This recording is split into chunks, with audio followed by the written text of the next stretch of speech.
Welcome to Tenor Tech, where I solve the problems you didn't even know you had. Open YouTube and use the search bar to enter a game title or keyword. Press Enter to load results and reveal the filter's control under the search box.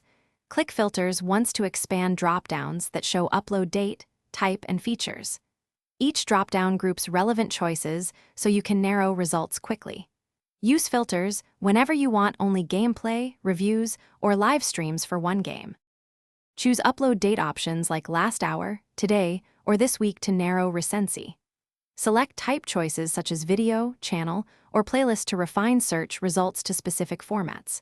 Use features to pick subtitles, 4K, 60 FPS, or live when you need technical or live content.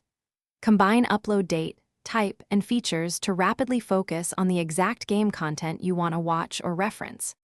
Combine multiple filters, and then copy the address bar URL to save your filtered search for later. Use the channel filter when you want official channels or specific creators for game uploads. To switch gameplay quality, toggle the features filter for 4K or 60 FPS options before playing a video. Clear filters with the Filters button to reset results and begin a fresh search anytime you change games or preferences. Thanks for watching. Subscribe to keep your life in tune.